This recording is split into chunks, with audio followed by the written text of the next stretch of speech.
doing the calendar first and then.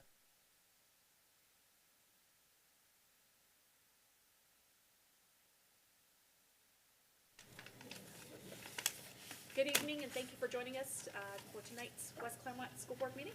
Mr. Romano, roll call. Mrs. Brinkman. Present. Mr. Rudy. Present. Mr. Schaff. Present. Mrs. Delaney. Present. Mr. Chumley. Present. All present. We'll begin the meeting with our public hearing of the school calendar for 2022-2023.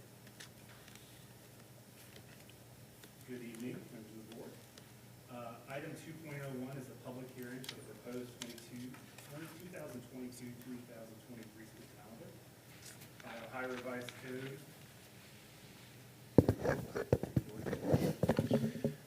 Let me start over. Item 2.01 is the public hearing for the proposed 2022-2023 school calendar by Ohio Revised Code 3313.48B. We must bring a proposed school calendar forward to the board and hold a public hearing no later than 30 days prior to a motion to adopt a school calendar. So as you see, Mrs. Preston and her team did a great job of working collaboratively with our association and staff and leadership. Students and staff will start 3 days earlier than this year with the proposed calendar. There are 5 less instructional days than we had this year, but far exceed the required number of hours mandated by law. What this allows for, this calendar allows us for ongoing and predictable staff collaboration and professional development. And what we found this year, and Ellie can talk a little bit more about it if necessary, is that due to the sub shortage, we were used to, in prior years, could pull staff members out of classrooms and hire subs, and that work could happen during the school days on certain occasions. Well, with the sub-fill rates that we're having, that's nearly impossible to do.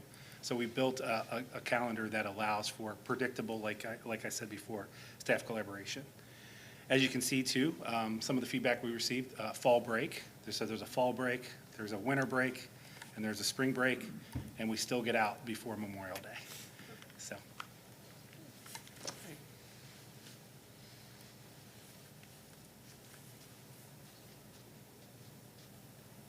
So what's next steps? We kind of wait to We see. wait Well, to see. Let's see if anybody wants to talk about it. Okay. Has So we anything will to wait share. our 10 minutes that we have allocated for this hearing, and we'll regroup about 6:15.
Item 2.02 is the public hearing for the proposed change to the high school master schedule, specifically the length of the instructional day.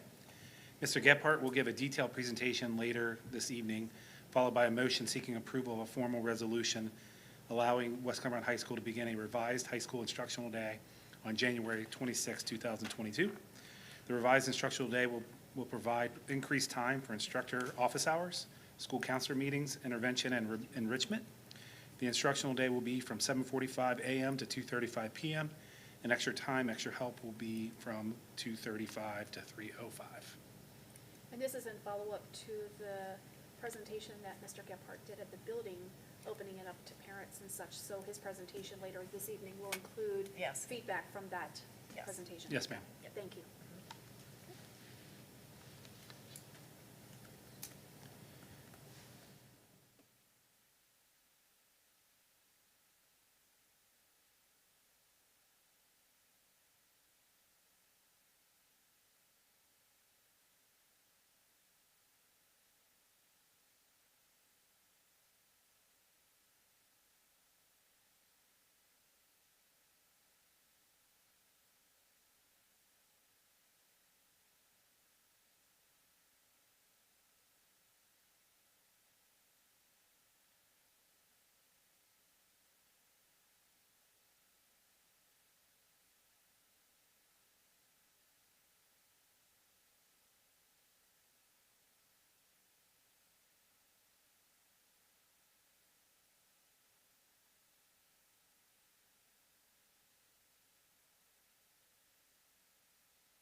Both hearings are concluded, and moving on to our agenda, I make a motion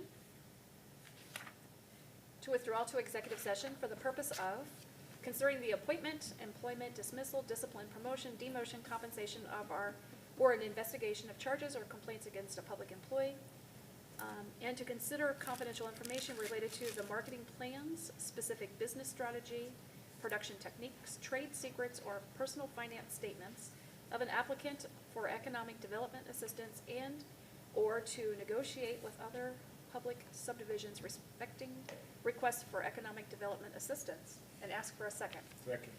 Mr. Chumley, any discussion needed? Roll call?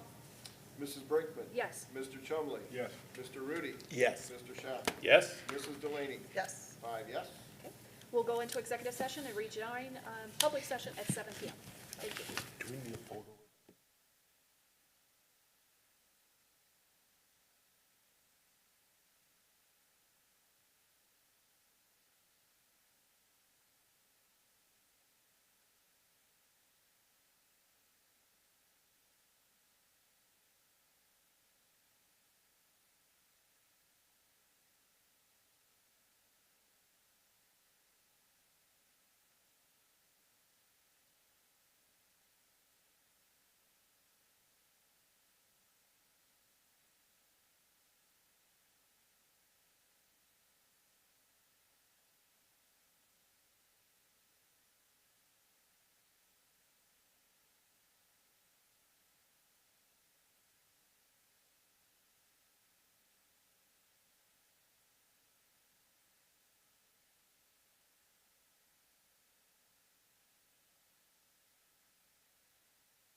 Mr. Romano, will you please withdraw us from executive session?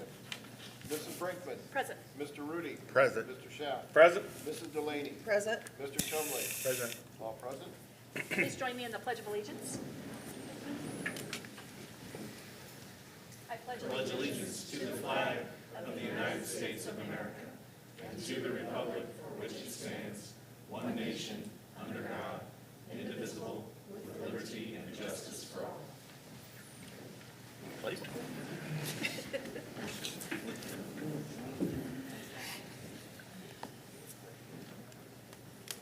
Student artwork. Yes, tonight, Mr. Romano is going to pull up a video that we have for you. This was art that was played at the state conference that many of us attended, that represents artwork from all over West Clermont.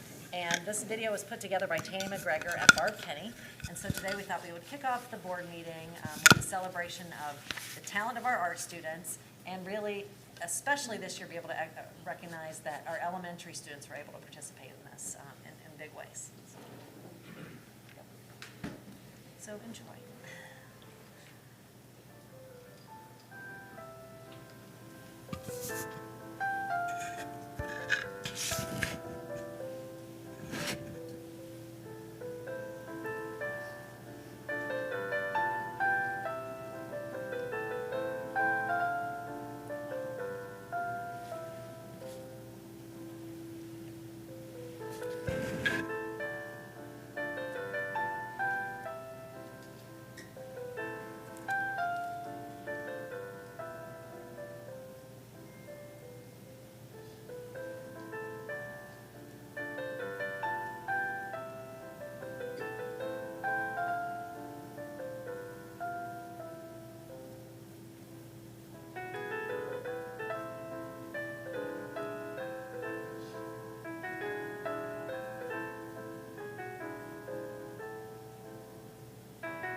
So our art teachers do such a great job. Oh, it's still going. I'm sorry. I thought we were wrapping up.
Well, that certainly deserves a big round of applause for our students and staff. I hope you guys enjoyed that. It's so amazing to see what the teachers can inspire and draw out in kids when you look at the art from kindergarten, first grade, all the way up to what it looks like your senior year. Many of the items up there are something you could see like at a Hallmark store or in an art gallery. They're very talented and bringing out that creativity and eye for design is just something that our art teachers do better, are the best at. So thank you very much. Now we're going to move on to some recognition. We have more to celebrate today. Item 7.0 is our Treasurer's Office receiving the Certificate of Excellence. And tonight we'll have Mr. Romano accept the recognition on behalf of his staff. West Clermont School District's Treasurer's Office received the Certificate of Excellence in Financial Reporting from the Government Finance Officers Association. They've already received the Certificate of Excellence in Financial Reporting from the Association of School Business Officials. Tony Meyer led the Treasurer's Office in this effort. Tony is retiring on December 31st. We just celebrated her just here recently in our office after investing 18 years with West Clermont. And she and Carolyn Giuffre, who is replacing her as the Assistant Treasurer, filed all of the necessary paperwork together this year to ensure a good handoff. So there's been a lot of good planning for successful transitions in the Treasurer's Office. We just want to take a moment to celebrate your hard work and effort here. So Mr. Overby has a certificate, and we want to have a little Kodak moment here. Thank you, Larry.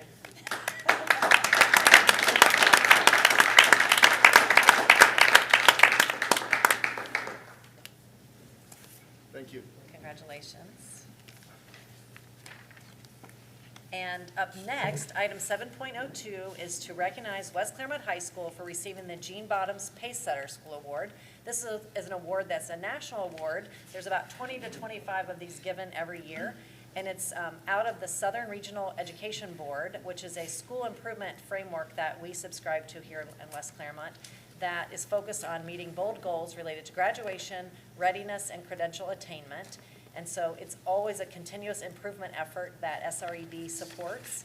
And West Clermont High School has shown evidence of implementing these improvement strategies and have shown efforts specifically focused on engaging instruction, aligning the curriculum, creating career pathways and systems of support for our students. And this summer, a team of people will be presenting and representing West Clermont in Grapevine, Texas in July. So this evening, we would like to bring to the stage Principal Randy Gebhardt and his team, Chrissy Otten, Greg Pottabaum, Mike Kirk, Jake Calgren, and Dan Osborne. So come on up and be recognized.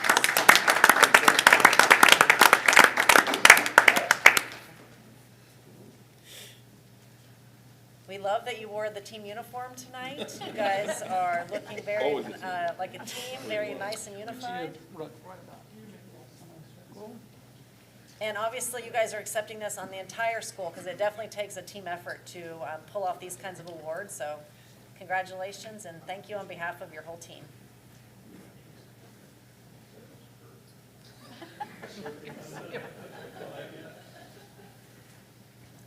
Yeah, hold up your certificates. Okay, now let's go.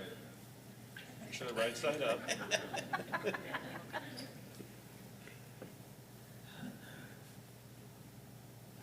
And you guys can come up and be recognized by the board for, take your moment here. You can come behind, come behind. Yeah, sure. The first. You don't have to shake hands, but you can, wave to them or something. Thanks, sir. Congratulations. I love that shirt, man. Love that. Thanks. Yes, sir. Well done. Congrats. Thank you so much. Yeah. I know. Steve.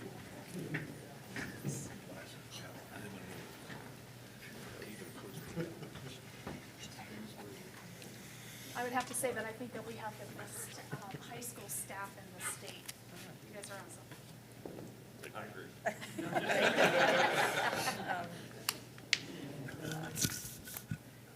Okay. All right, moving on, adoption of the agenda. The agenda has been presented to us well in advance of the meeting, and we've had ample opportunity to review and ask questions. I'd like to put that on the floor in the form of a motion that we accept it as presented and ask for a second. Second. Mr. Rudy, any discussion? Roll call? Mrs. Brinkman? Yes. Mr. Rudy? Yes. Mr. Schaff? Yes. Mrs. Delaney? Yes. Mr. Chumley? Yes. 5 yes. Motion approved. Do we have any cards this evening? Anyone wishing to speak We to the do board? Nope. Okay. Moving on to consent agenda. I'll be presenting this evening for Dr. Foltz, the personnel agenda. It's a thick one, so I want to definitely recognize Kim and Dawn and David for working so hard to get all these details together for us. In front of you is the personnel agenda for December 20th. On the agenda today, we have the resignation of 3 teachers, 1 custodian, and 1 coach. We also have the retirement announcements for Sharon Lucas, who has been with the district for 20 years, Kurt Whitford, who has been with the district for 23 years, and we wish them well in their future endeavors. Each year at this time, we also bring the list of administrative contracts, both certified and classified, that are set to expire at the end of the school year before the board for renewal. They are also included in this agenda. On the agenda is the proposed hiring of a pre-kindergarten teacher for Willowville Elementary, pre-kindergarten paraprofessional aide for the pre-K class, and a second shift custodian. We also have the salary adjustments for 2 cafe workers, moving them from 3.5 hours to 6 hours a day, and multiple paraprofessional aides moving from part-time to full-time. We have the proposed approval of supplemental contracts for the residential educator mentors, coaches, athletic contest workers, extracurricular clubs. Additionally, in this agenda, you will see the requested unpaid leaves of absences, the hiring of classified substitutes, multiple school volunteers and student teachers. And finally, we have the proposed stipend list approval for teachers working on the middle school schedule, instructional leaders, and help with the percussion marching band. You guys have any questions? Thank you. Up next, we have the overnight field trip. Mrs. Preston?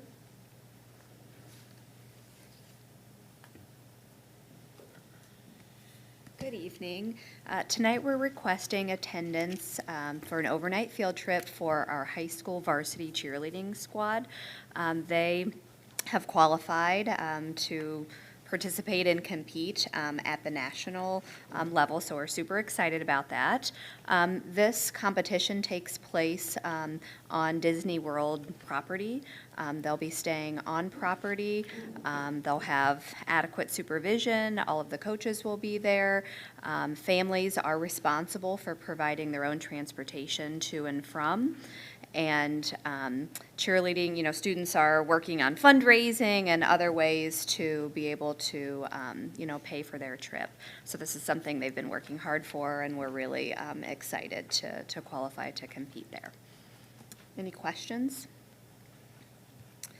Well, I respectfully request that you approve the overnight field trip for the varsity cheerleading squad. Thank you. It's part of consent agenda, Oh, so. we'll be perfect. going through So several other later on, items. you'll vote yes for that, hopefully. Yes. Thanks. Thank you. Usually it gets me, Mrs. Preston. Tonight it's you. And I'll pick up with item 10.03 is the approval of the minutes for the meeting that was held on November 18th, 2021. Item 10.04 is approval of the minutes, request for approval of the minutes for the meeting that was held on December 13th, 2021. Item 10.05 is request for approval of purpose and budget statements. There are two of them. One is for the high school for the National Honor Society, and the second one is for the principal's account at Withensville Elementary School. Item 10.06 is the list of donations that have come in right before the meeting, and I'm going to read these. There are 17 of them, so bear with me, but I'll get through those. That was for West Clermont High School. They received the following donations for the Thanksgiving dinner hosted by the Student Council. Trina Napler donated $5. Lintech Electronics donated $1,000. The West Clermont High School Yearbook Club donated $3,000. AIC Contracting donated $75. Twin Oaks Golf Course of Kentucky donated $50. Vicky Slafane donated $50. Kurt and Jean Whitford donated $1,000. Leah Tony donated $50. Katie and Greg Howard donated $100. Patty and Gus Hornstra donated $100. Lisa and Rick McMullen donated $25. Rebecca Landon donated $40. Charles and Jennifer Burgess donated $100. Allison and Seth Oakley donated $100. Jessica Shabesta donated $100. There was an anonymous donation of $40. And Chrissy and Stuart Conrad donated $500. That's the list of donations under item 10.06. We request your approval of those. Item 10.07 is the financial statements, bills paid, and the list of investments also is the board service fund. Those are being requested for your approval. And that, so items for the consent agenda, and I will give an update on the financials when I do the treasurer's report. So for the consent agenda, those are items 10.01 through 10.07, and we request your recommendation and approval of those items. You've heard the recommendation that we approve the items on the consent agenda. Do we have a motion? So moved. Mr. Chumley, and seconded by Mr. Rudy. Discussion? Hearing none, roll call. Mr. Chumley. Yes. Mr. Rudy. Yes. Mr. Schaaf. Yes. Mrs. Delaney. Yes. Mrs. Brinkman. Yes, 5 yes. motion approved.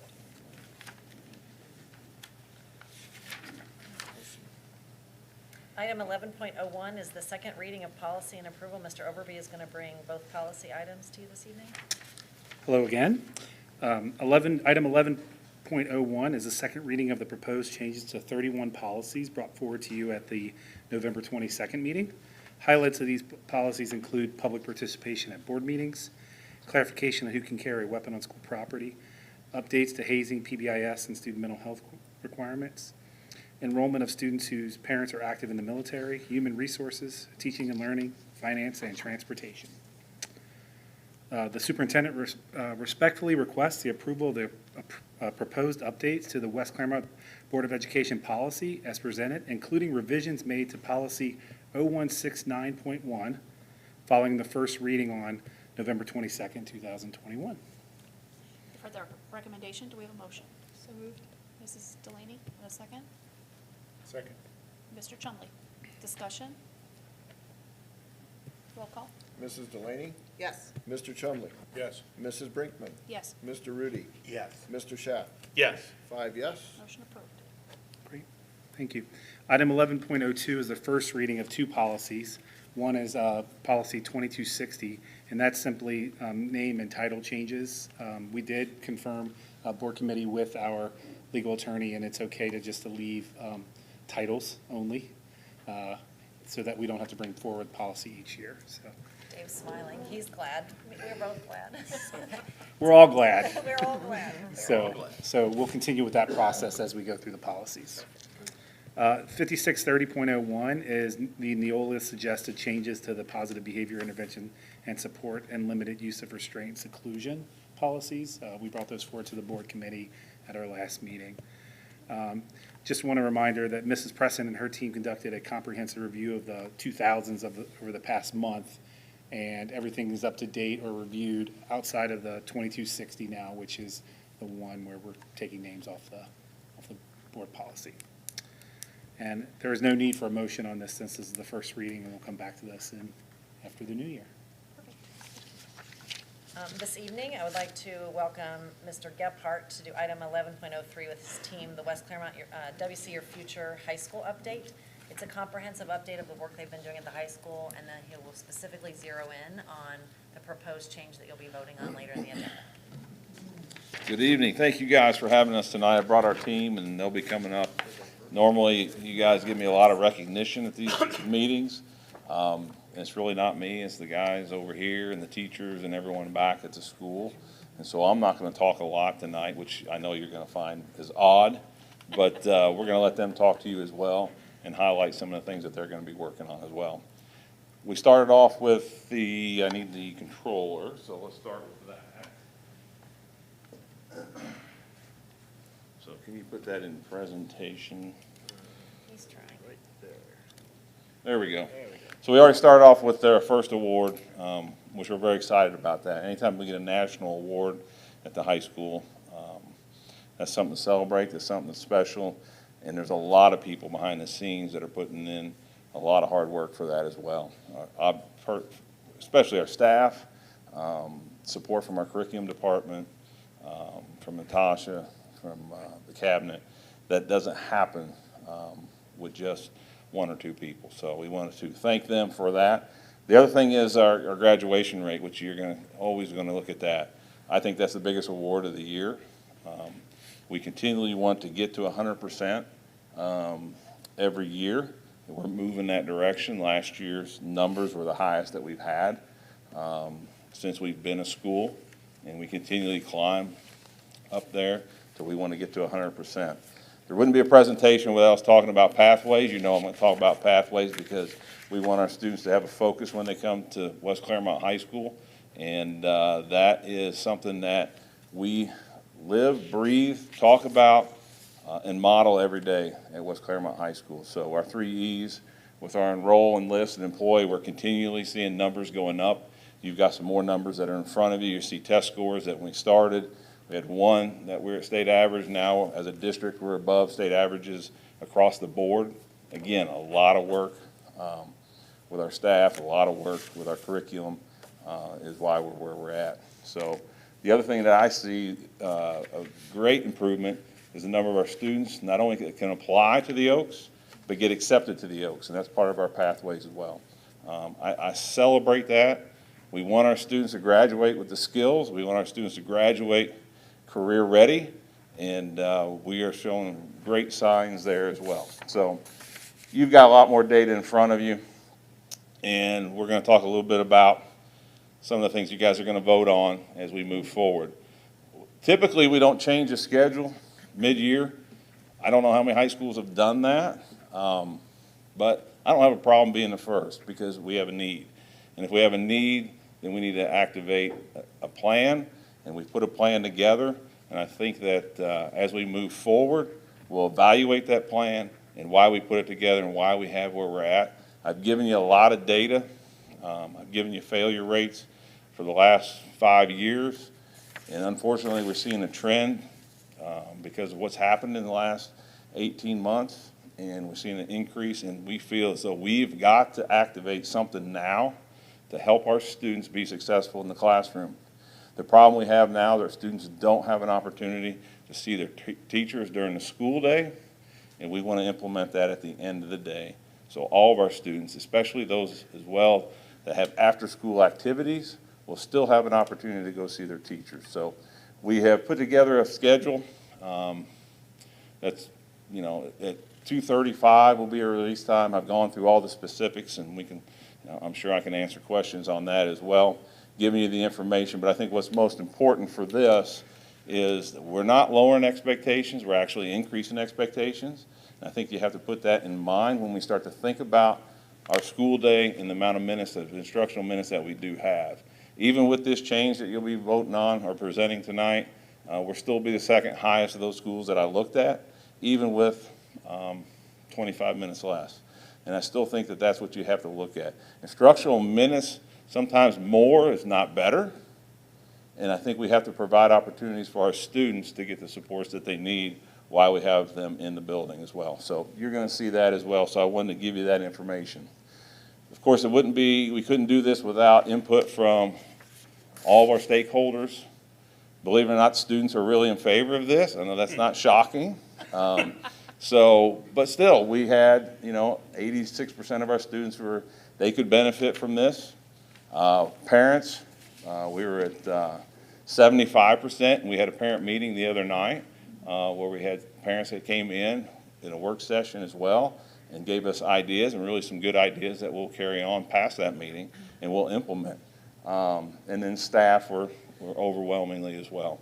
So we feel as though, looking at the numbers, that we have the support from stakeholders, all of our stakeholders.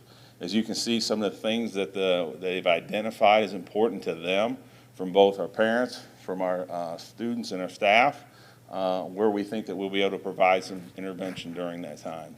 So we're really excited about this.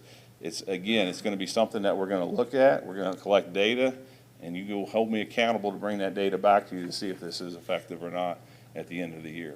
And I have no problem with collecting data, and it's just like anything else. If we use it, we see students are going to excel, and we get students across the stage, and that's what I would say. If this helps 12 of our students walk across the stage, 18 students, you're talking about 3%. That's a lot. So that's what we're looking at for our high school, for our seniors as well. I talked probably more than I should have, but we're going to move on. So I'm going to bring Mr. Mike Kirk up. He is one of our assistant principal. We call him the ambassador of fun. He was dressed in the Grinch. If you didn't see him, he should have wore it tonight. Jim, you would have liked it. He was dressed as the Grinch. One of the roles he has with us is obviously student and staff recognition. So Mr. Kirk. Did you guys time him? Because I don't think any of us planned on speaking. We didn't know if he would ever stop. We're kind of used to that, though. Before I talk about student and staff recognition, I do want to say thank you. At the high school, I'm in charge of fine arts and performing arts, and I know my fine arts teachers are going to be tickled to death to know that that video was played here tonight to show off those students. So thank you for that. In regards to student and staff recognition, I love what I do. Being able to make the kids smile, staff smile. It's somehow I got blessed with this skill of being able to do that. So things we look at when we're talking about like student recognition, and we talk about like repping the pack, we talk about pride, academics, community, and kindness. And a way that the students are recognized is in any class, they can receive like digital pack points, is what they're called. They used to be cards they used to get and drawing wheel. And once COVID happened, we went away from the cards and the drawing wheel. But we dove into this world where we run a digital reward system. Any teacher, anytime can give to any kid from, regardless, whether they see them in the hallway and they're doing something good. Maybe they pick up somebody's books. Maybe they turn in their homework on time, whatever it is. So that student can earn those points. That student gets a notification on their email that they got the points.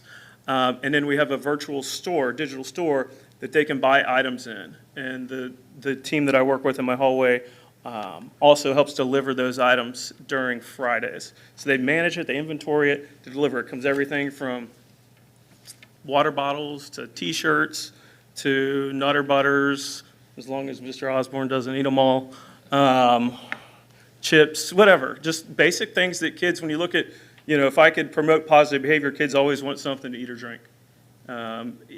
Shout out to the PTSO at the last homecoming dance. They gave me all the leftover goodies.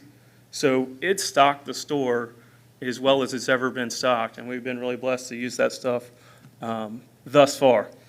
Some other stuff that we do when we talk about Teacher of the Month, students get to vote usually every third Thursday in PAC. They vote on Teacher of the Month, and when they nominate that teacher, they have to put a why. So I might nominate Mrs. Delaney because she's my favorite English teacher, and I might put specifically, she really helped me get through, last week's lesson, and I was really struggling, and thank you very much. What I do at the end of that, regardless if you're voted one of the top 3 or whatever, is I send you all those comments. And I can tell you the impact, not only when I send them to the teachers love them, but you also read it, and you see even deeper than just walking the hallways or being in a classroom, how those teachers are connecting with the kids and how the kids really feel about the teachers. So they're awesome for me. That's what I tell the teachers, because they all send it back and they say, thank you for sending them. I'm like, it's awesome for me to read them too. So it's really cool. One of the other things we started this year too is we started the Staff Members of the Month. So this one's really good. I don't know if you probably can't make that picture any bigger. That is our lunch ladies. So they do an unbelievable job. Serving our 2,000 some odd kids every day. They're great with the kids, they're great with us. Kind of the team behind the team, making sure the kids are fed and happy and smiling. And you can't say enough good things about them, but we were able to recognize them for being our employees of the month, and it was a great day at West Clermont High School. So, questions? I do have one question. Yes, sir. Because it wouldn't be a presentation if I didn't. I shouldn't have said questions, I should have ran. Go ahead. On your, on the virtual rewards, do you keep track of how much like each grade gets through the year? So that's a And great, at the end of the year, like it's Hogwarts or something, it's, and then each grade gets a prize at the end. I can break it down that way. So if I see a teacher that maybe isn't giving out as many points as they could, or I get a teacher that I see is giving out tons, because I'll have teachers that say, I don't want to give too many. I say, give as many as you want. If I've got to go to Sam's, or we've got to ask the PTO for more prizes, or Mr. Collins for basketball game tickets, great. If that's our problem, that's an awesome problem to have. So to answer that, yeah, I can see what every teacher does. I can break it down by grade level. Students that have received X amount of points, or I'll get students that come in and say, Mr. Kirk, I never get any points. Mr. Kirk's been known to give out a lot of points on those days too. So, yeah, so we can do that. So you can keep track of by grade level, and at the end of the year say, hey, 10th grade got this many points and Absolutely. all that. Okay, very good. Awesome. Thank you, guys. Thank you. Next is Mrs. Otten. So I just want to talk a little bit about how we organize professional learning for our teachers. Without probably giving you too much information, if we go back to when our school opened 5 years ago, we went to Ellie and said, can we just change the model for professional learning? Jim's been a teacher a long time, so we know that a lot of professional learning doesn't look a lot like the learning we want for our kids. And what we know about how teachers learn is that the model that we were using really didn't meet their needs. And we were hearing that from them. And so to Ellie's credit, she said, sure, let's try some things. So we really redesigned the professional learning model, and this is just a very simple graphic to give you an idea of kind of how it's organized. But it's really based on what we know about how adults learn. So we start by making sure it's connected to what teachers need to know and what they already know. So why is this important? We should be answering that question with any professional learning we ask them to do. They shouldn't have to ask why. They should see the connection to the work that they do every day. It should be responsive to what they need and what they're interested in learning, because we do learn more when there's a good match between what we're learning and what we're interested in learning. We want it to be active and we want it to be collaborative so that we can learn in community. And so we survey our staff and we ask them, what do you need to learn? What do you want to learn? And what is your expertise? What do you have to share with your colleagues as a resource for us? And so then we layer in other topics that meet the district and building needs. And so what you see there at the bottom is we really start with those professional learning days, and we've been really fortunate to add in some of those days as a resource for our staff. And these are days that all staff participate in. And so we have both whole staff and department collaboration as well as educator-led sessions. And so an example of a whole staff session might be when we did Stop the Bleed training a few years ago, or when we look at building data, building goals. Those are things that everybody needs to know, and so that would be an example of a whole staff session. But one of the really powerful things about our professional learning days like today is that teachers get to build their own schedule. And with the additional help that we've gotten this year with an expanded teaching and learning team, we've really been able to make those offerings a lot more robust. And so, 3 or 4 years ago, I think we had maybe 15 sessions of choice, and we felt really good about that as a first step. Today we had over 80 sessions from teachers in grades 6 through 12. We brought our two staffs together. We had over 80 sessions for them to choose from. And it's really because of that expanded teaching and learning team that allowed us to really build out a much more robust offering to help recruit speakers and gather resources. Then on top of that, from there, we have both focus groups and book studies that go on. And those focus groups and book studies are really organized around specific areas of interest. So teachers will dig into a topic that they want to learn more about. These are supported by a building administrator or someone from our teaching and learning team. Our instructional coaches primarily are leading the book studies. Alicia Sellens is leading a book study. And so again, those things happen because we have the resources and the help for us to do that. We certainly can't do that all by ourselves. We have a group that's looking at senior year options. How do we expand internships, externships, looking at pathways? So that's an example of a focus group for us. And about 60 to 70% of our teachers will participate in one of those two things over the course of the year. And then the most personalized form of professional learning is the personalized professional development.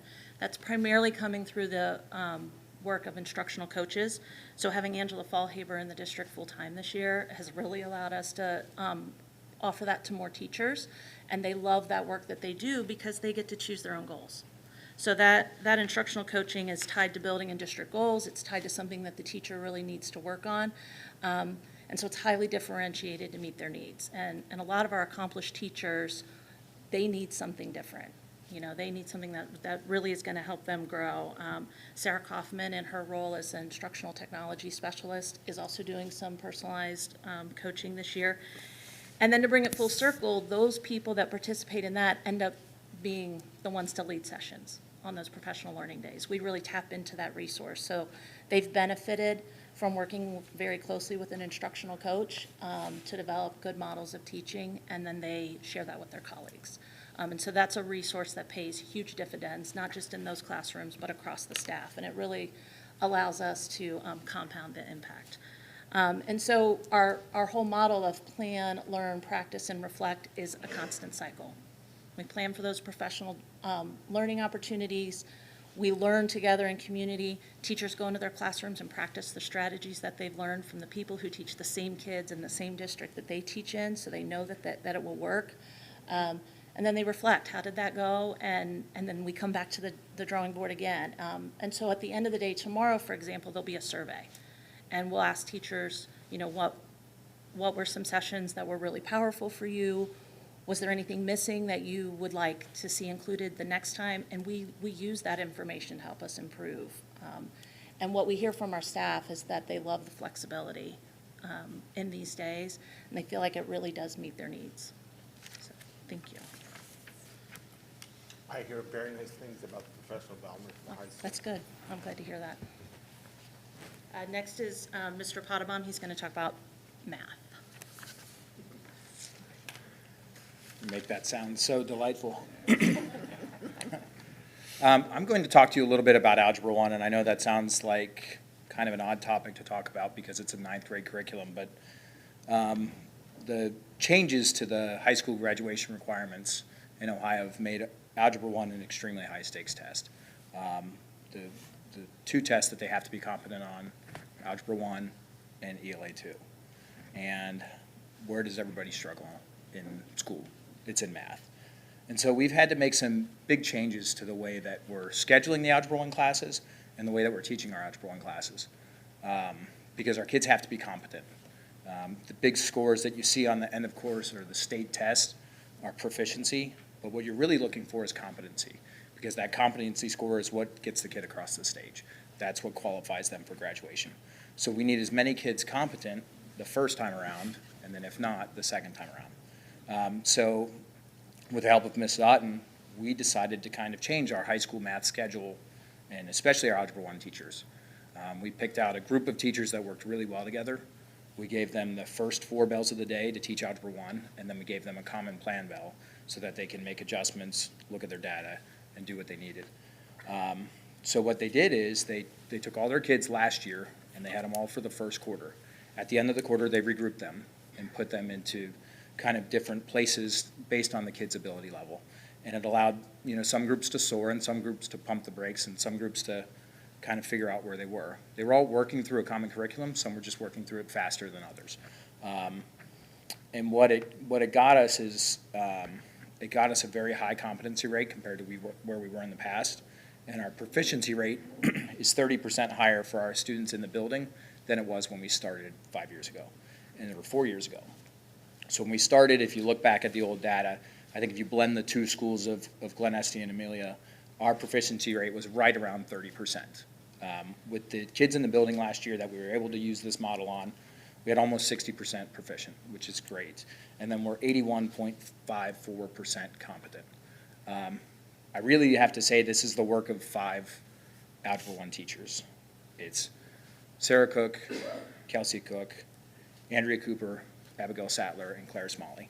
These 5 women have worked so hard on this, and they have knocked it out of the park. They're the reason that we got the High Schools at Work mini grant. They put everything together for that. They're the ones that changed this model. And they're the reason that our value-added data for Algebra 1 was 4.4. Value-added, if you're not aware of it, is it's a statistical measure of growth. If you make 1 year of growth for that school year, your value added should be 0. If you make below 1 year of growth, it should be negative. If you make above 1 year of growth, it should be positive. And this is based on this statistical prediction where they're taking multiple factors and trying to make this prediction. To have a value added of +4 is so far above what's expected that they just completely knocked it out of the park. I haven't seen this for a group, and this is just amazing, the work that they're doing. And so towards the end of last year, we said, okay, we feel like we've got a good grip on this. What's the middle school doing, and how can we help them? How can we get them to work with us and figure out what they're doing well, figure out what we're doing well, and blend those things?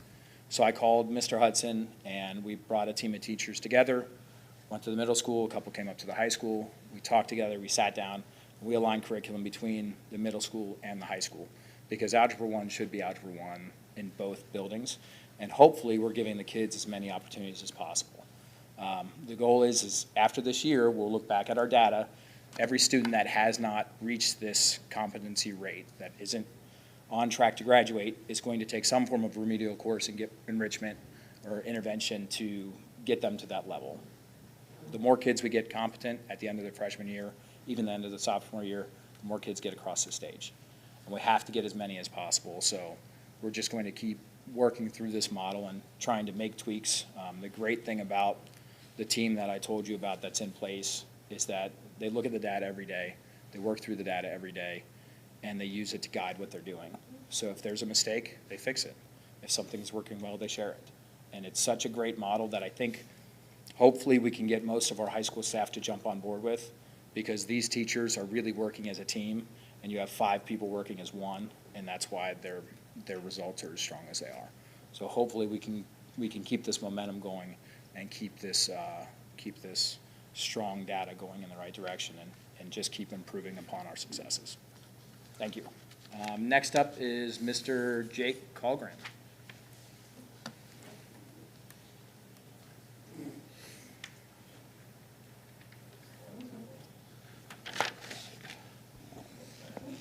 I was told I only have a minute after that, so I'm going to go quick. I'm just here to speak mostly about some of the academic supports, especially in the world of special education at the high school. So I can't really talk about some of the things that we've done, especially in the last 6 to 8 months, really since last spring, without talking about the addition of a case manager. And that seems like a small thing where we just add one person to a building, but I can't tell you that some of the things we've been able to do, especially since the start of the school year, starts with the addition of that person. So when you have a case manager that's brought on board with Tracy Collins, who is so organized, so experienced, and knows the district like the back of her hand and knows the kids really well, and can handle all of the technicalities and the organization that goes with student plans, that's heavy work. That's really heavy work that can really eat up a lot of your time.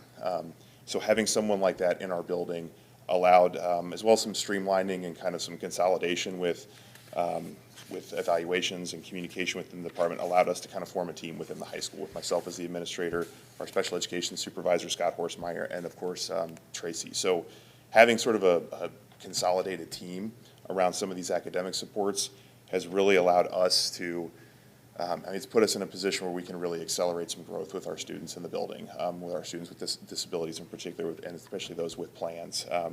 I can tell you that with just the simple thing like this, again, this is heavy work, and it's something that has been a simple change, but it has a huge impact right now, is the standardization of our drafting process for IEPs, where we require deadlines to be met for the drafts, the revisions are made, so that when we come to the table for an IEP meeting with the parents, the communication with that parent and the discussion and that meeting is so much more meaningful and so much more productive with our parents.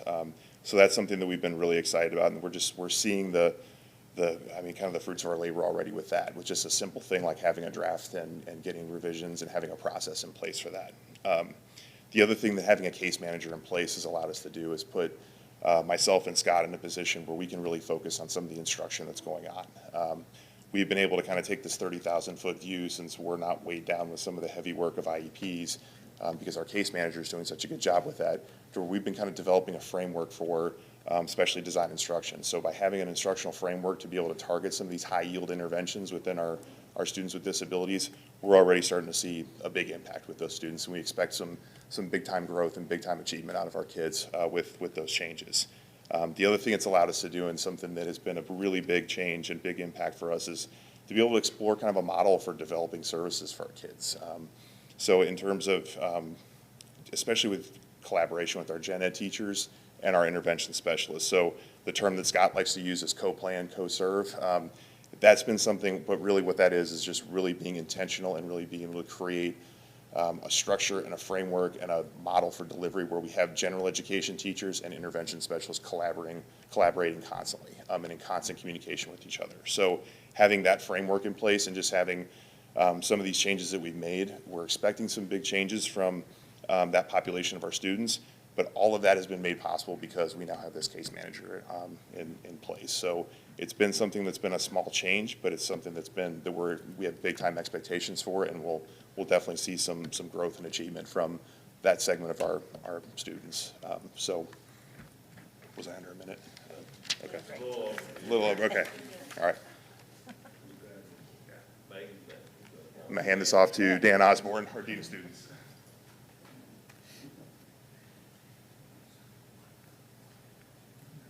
See if I can mess up clicking the button here. Oh, got it. Hi, I'm Dan Osborne. I'm the Dean of Students. I'm going to speak to you tonight about Link Crew. This is it's an awesome organization.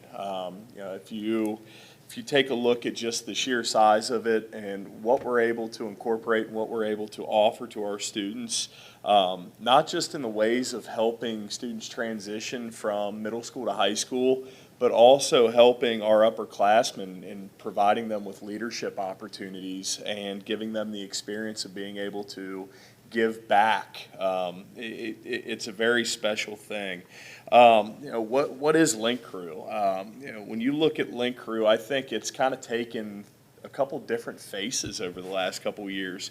The first year it was implemented, everybody's trying to figure it out. Second year, obviously, we get rocked a little bit with COVID, and then the third year, we start getting back to it.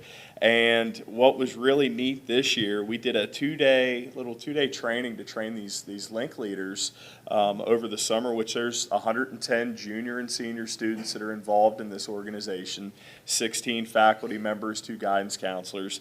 But taking that time to train and just listening to these students talk about what they liked and how they're excited and just that fire and passion, like it invigorates you and makes you feel really good about what you're providing, because it's like, all right, we've got the right people in place to help these students as they come in and try and navigate through their freshman year.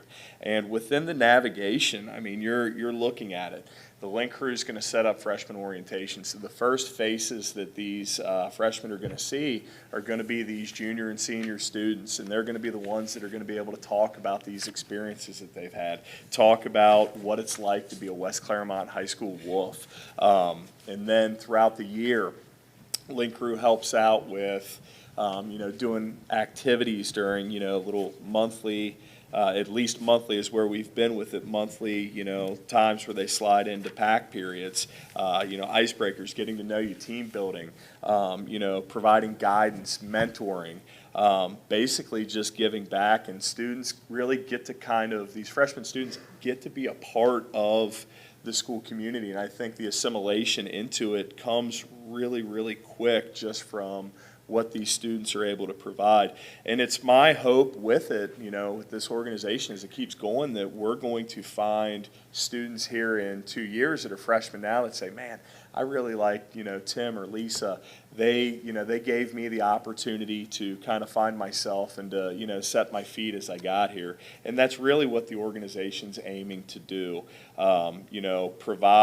Provide students with an opportunity to feel comfortable within, and then it keeps giving back. So Link Crew, teacher-led organization, student-driven, and it just aims to improve the culture that we have at West Clermont High School. So thank you. I think the last one up is Megan Wallace.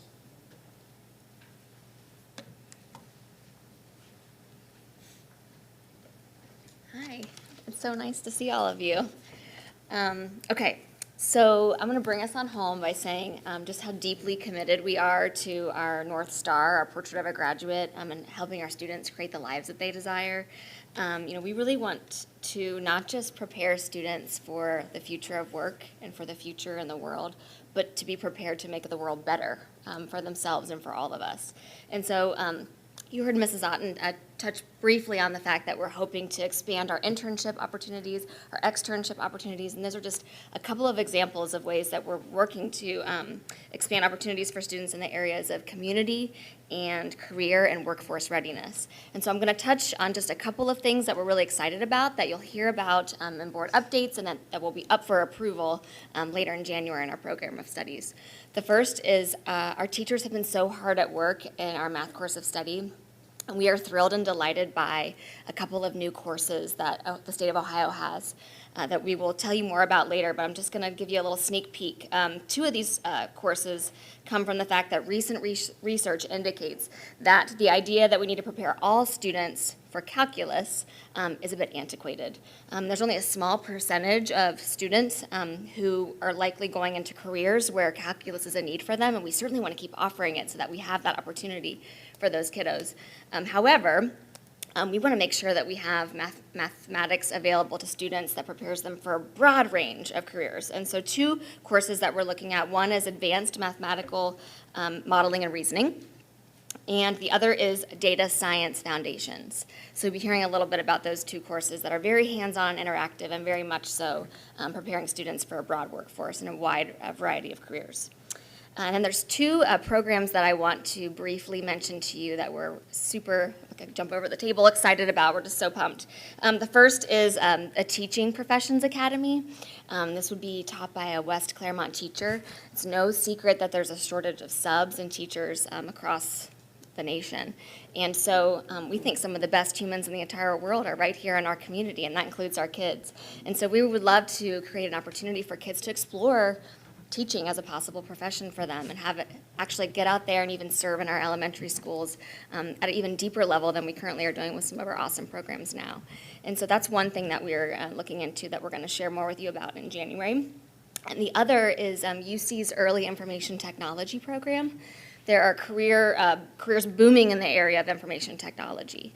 And this is an incredible opportunity that would be taught, again, by a West Clermont teacher that would expand students in their both understanding of what careers exist in information technology, and also students who stick with that program would have the opportunity to shave an entire year off of their college, and what it would take, for them to get to that bachelor's and master's degree. So we'll tell you a little bit more about those in January. I feel like I'm just giving all these teasers, but we're just so pumped. And the last thing I'll say is this.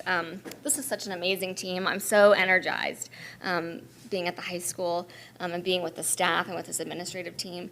And so I just want to end by saying, I think we rise by lifting others, and that includes our students. And so we rise by lifting our students with our relationships, and lifting them with our words, and lifting them with the opportunities that we can provide. And we take that responsibility very seriously, and I couldn't be more proud to be a part of this awesome team. Thank you. Thank you. I might have a question or two. Okay, great. The change in the schedule, how does that affect the students who do early dismissal or late arrival? Is that, It'll change the schedule a little bit, because it might be 5 minutes earlier, but if you have a late arrival or an early release, they may get out a little bit earlier. Transportation is not affected, so that'll be the same as before. But yeah, they'll probably get out about 5 minutes earlier. just the car line gonna start at lunch now, or? Probably Right after, yeah. To be honest, because of all the flex scheduling and things that we have that we'll be getting a little more under control next year, we'll talk more about that, but, it is a lot throughout the entire day. There is a line, starting after 11 o'clock actually. But, one of the benefits I think from the early release is we'll see how the traffic pattern flows, because there'll be 250 less employees leaving at the same time as students, if they're leaving. Not all of them are, obviously, but still, we'll evaluate it and see how we do that on the road release. Very good. And as far as the PD days with whole staff and department collaboration, is there any kind of cross-department collaboration where ELA and math cross-collaborate to where you can incorporate math into ELA and ELA into math, or science and social study, or all of that? Is that part of our professional development?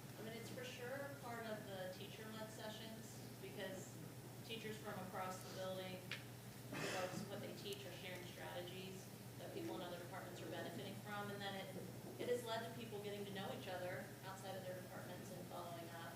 And we do sometimes have departments meet, but quite honestly, there's so much work to do. We're trying to get them to write common assessments and doing some other work that they're just soaking up every minute that they get to work with their department colleagues, and just loving this extra time, that's really been where the majority of the time is spent. I do think, though, you're onto something in terms of the future of high school courses and curriculum, to more integrated opportunities in the future. You heard them talking tonight about opportunities beyond calculus, really thinking about math differently and broadening our definition of what constitute as Algebra 2 equivalency. I think it'll continue to open doors, and we already know the idea of STEM with science, technology, engineering, mathematics, and usually STEAM, adding art inside of that. So I think over time that will evolve in our high school and in others. As we know, in the work world, you don't go in this room for 50 minutes of one topic, and then this room for another 50 for another topic, that our life is more integrated. And I do believe that's how to evolve. It's just, that takes time, and I think the kind of work that they're sharing today really talks about big, bold moves that they're moving to get there. And I do think one day we'll be talking more about that. And then my next question is on the algebra end of exam. Is algebra a required course for freshmen, or are they allowed to take it in a sophomore year? Are they allowed to push it to junior year? Do they need to take that as freshmen? It's a typical freshman course, so Okay. as the state looks at math, Algebra 1's your ninth grade math course. They're not required to take it in ninth grade, some kids take it in eighth grade. All of our ninth graders that come in typically take it, with the exception of some of our high need students. But I'd say probably 95 to 97% of the kids take it in eighth or ninth grade. And that graduation test, when is that administered? At the end of the course or in the senior year? Yeah, it's supposed to be at the end of the course, but it's generally in April. And so in April, they take that test, and then we just had a bunch of students that weren't successful last year, just retook it in December. And we'll have another wave take it again this April and retake it. And we'll continue to do that to give them opportunities to be successful. So the eighth graders who took Algebra 1, do they take that course then in eighth grade and that satisfies the Correct. high school graduation? Yeah, absolutely. And they have really great I results. was just Oh, gonna sorry. add, like, as part of our work with our math courses study, we're actually looking at increasing the number of students who are able to successfully complete Algebra 1 by the end of eighth grade. If you were to look at the percentages of students who take Algebra 1 in eighth grade and the percentages of those who are either competent and or proficient, it's a very high number of students. And so we're not looking to just speed kids through math, but we're looking to ensure that the foundation that we built through elementary and sixth and seventh grade really prepares as many students as possible to successfully complete that. It just then opens up other opportunities for students in high school. And with the addition of these additional courses that we're looking to add next year, I think it just it doesn't have to be as I think Megan was saying before about a path to hurry up and get to calculus, but it just opens up lots of other ways to think about the ways that math can be used. And so that's part of this vertical articulation that Greg was talking about, really looking to not just from middle school to high school, but from elementary to middle to high school, to really ensure that we're building a system that supports all students in being ready for whatever pathway they decide that they're wanting to take. And so that's been part of a really critical part of our math course of study process this year, is really looking at and building those conversations both within departments and grade levels, but between them as well. Do we have data to show that those who took it in eighth grade get additional math in their portfolio before graduation than everyone else? Yeah, and so, all of our students are required to, we have a certain number of math credits that every student is, must take. But in terms of just the opportunities that students have to take math, for sure, it opens up more doors, and it allows for, for them just to have more choices. And clearly, as the graduation rules have changed in algebra, it used to be the case that there was an algebra exam and a geometry exam. So the fact that it really is just now the algebra exam, to the extent that we can shore that up, get that under everyone's belt, it really just allows, it really is about more choice for kids.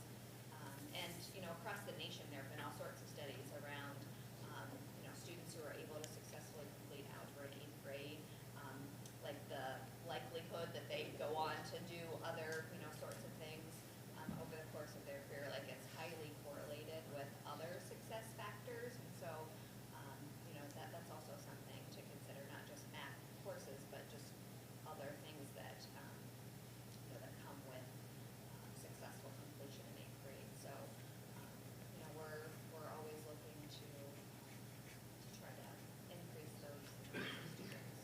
And again, for them to be successful, not just to push kids to do something that they're not equipped to do. So Mrs. Preston, you said that they no longer test for geometry? Well, in terms of it being a requirement but is it still counted towards the 18 points they need to graduate? That phase is out. Yeah, there are. Is it that special? When's your son graduating? That would be this year. But speaking of that, though, he was one of the students that got average grades in algebra and then took the end of course exam, and because it's retention from the beginning of the year, he struggled with that. So our fantastic staff have a enrichment program that they do more of a one-on-one throughout the, first couple weeks of the summer or whatever, to get them to the point of, okay, you remember all of this, now let's go ahead and take the test. He got a 2 on the first time he took it, and he got a solid 3 on the second time. So their work is absolutely phenomenal. And reaching those students that need that extra help and making sure that they get what they need to pass that test. So thank you for all that you've done for me personally, but for the rest of our community, that you continue to help with that kind of activity. So, thank you. With academic supports, how are you or are we planning for what's coming up through the system? At a high school level, are we planning for, do we know who's in the middle school, who's in the elementary schools, and they're making their ways up? How are we planning, if we were able to, and maybe this year may be the year to do that, I don't know, but how do we do that, get ourselves ready for those students that are coming up and be ready to address their needs? Yeah, and I think with the transitions and changes in personnel as well as an addition of the case manager, that process wasn't as smooth as it's been in the past. But in May, we're going to sit down and have what we call basically, not necessarily, it'll be called a transition meeting, but not a transition meeting, obviously, in the IEP sense of the word. It'll be transitioning with rostering kids and figuring out who's going to be where and who we've got coming in. So that's going to be something that we'll coordinate with the middle school in early May.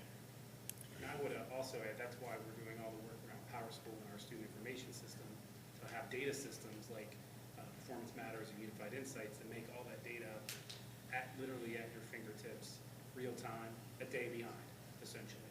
So to your point, Dave, that, those data systems were a bunch of spreadsheets in the past, and now they're and within our PowerSchool umbrella of our data infrastructure, that will allow our high school, middle school, elementary folks to get that data really easily. So it'll allow our staff to get to know those kids before they come in the door, and, that's awesome. And then my last question, I know, with Link Crew, how do students get involved with Link Crew? So it's a good question. So around March, what we'll do is we'll start out, there'll be an application process that students can apply to be in a Link Crew. And one of the things that comes along with that is going to be a teacher recommendation and ranking of the students. And then the coordinator, so I said there's 16 and then 2 counselors that are involved within Link Crew. They're going to sit, they're going to read through applications and read through teacher recommendations. And typically you want to say we're going to select the best of the best.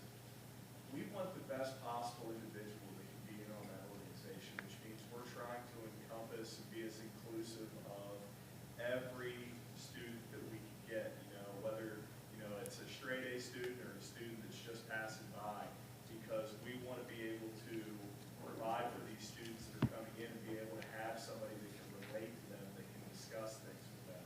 So to answer your question, go back on it, applications, teacher recommendations, and then overall they're going to be selected.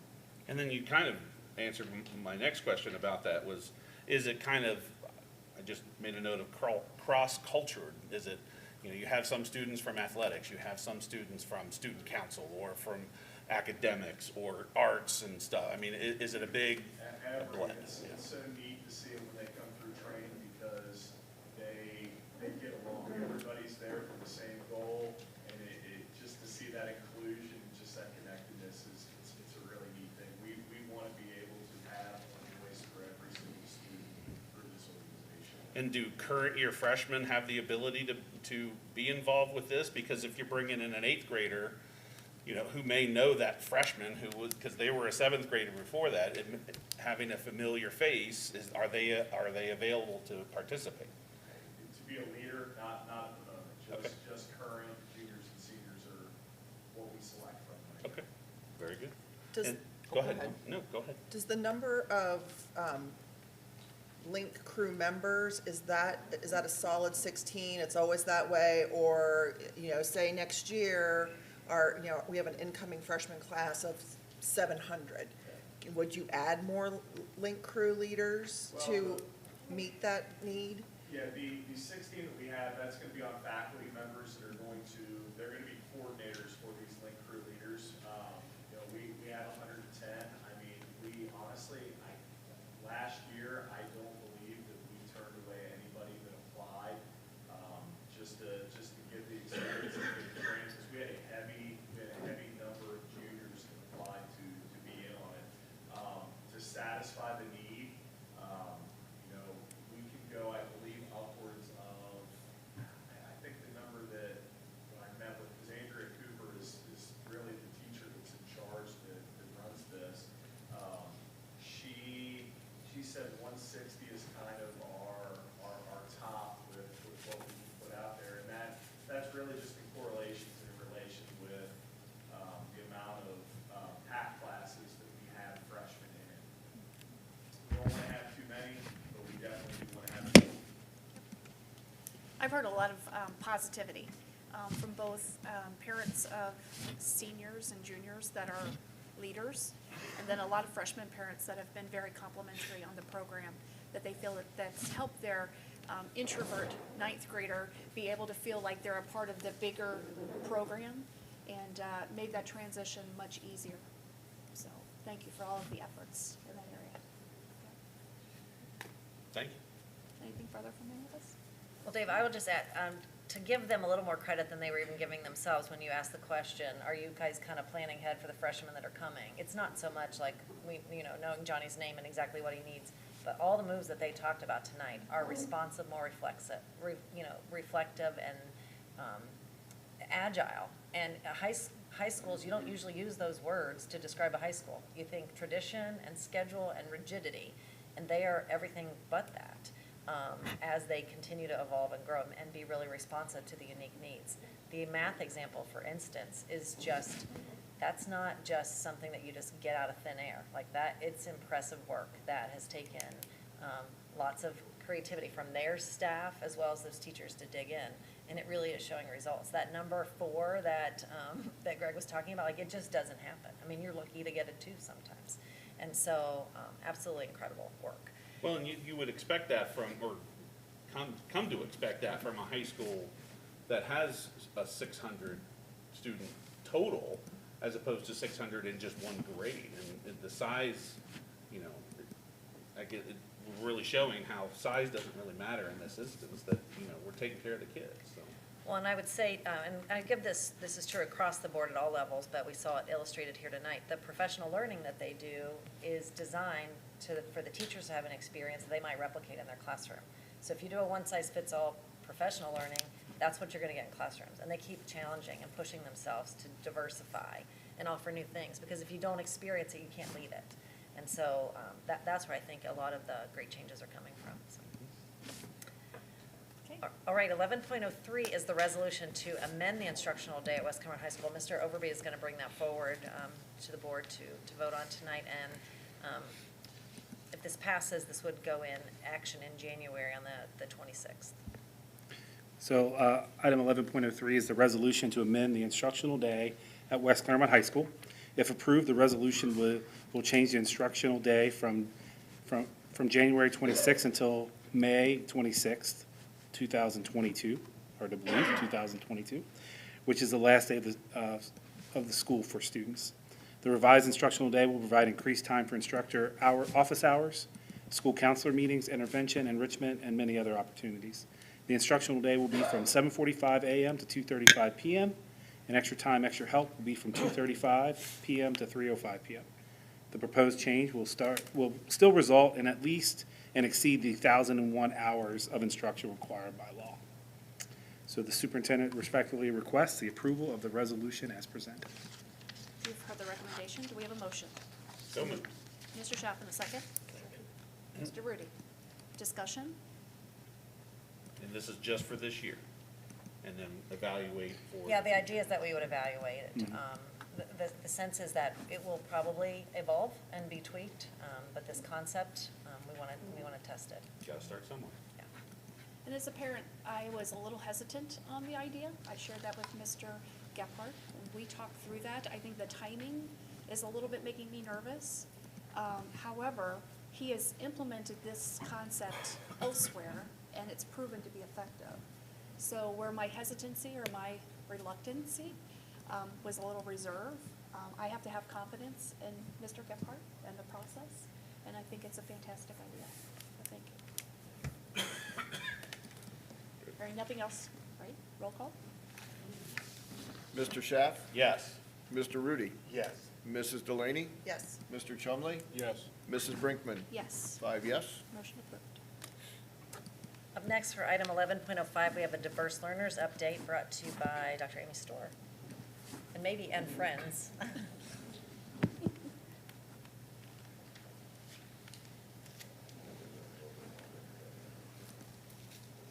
Good evening. Thank you so much for giving us this opportunity to give you an update on our diverse learner groups. We have really enjoyed a wonderful professional learning day as well, and this was definitely a highlight of professional learning across the district on thinking through like how we will support and serve our diverse learners. So we're just going to give you a little bit of update on where we are with just our numbers and how we're supporting our programming. And I will hopefully.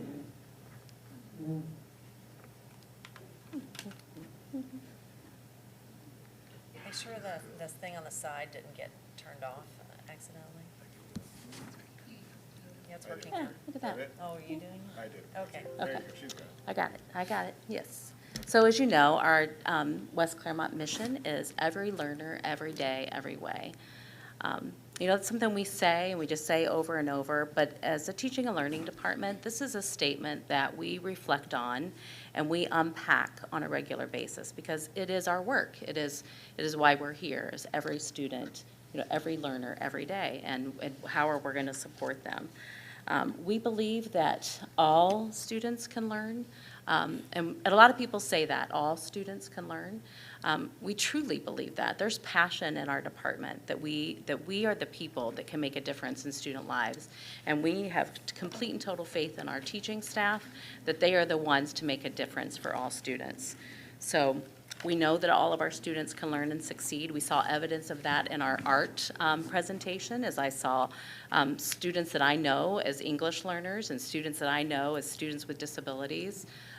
All learner groups were represented in that because all students can learn and be successful. But at the same time, we do know that while all students can learn, they don't all learn in the same way. And we have to be very mindful about what that means and how we can support them.